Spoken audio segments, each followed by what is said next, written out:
और ये भी बताइएगा कि धोने की तारीफ क्या है? हाँ, आपने ये जो अभी सवाल किया कि धोने की तारीफ़ क्या है, ये आपने बड़ा अच्छा सवाल किया और बड़ा इंपॉर्टेंट सवाल है। यानी कि ये बहुत ऐसे सारे लोग होते हैं कि जिनको बहुत कम पता होता है कि धोने की तारीफ़ क्या है। धोने की तारीफ़ ये है कि हर उस पर कम से कम 2 कतरे बह जाएँ, ये धोने की तारीफ़ है।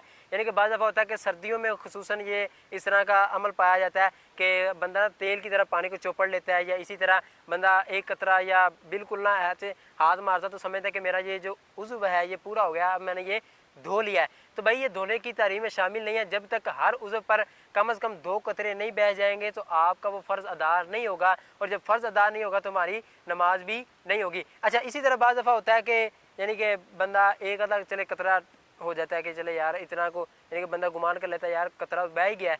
तो भाई जब तक 2 कतरे पूरे नहीं बहेंगे तो आपका वज़ू कामिल तौर पर नहीं होगा। जब कामिल तौर पर वज़ू नहीं होगा तो हमारी नमाज नहीं होगी।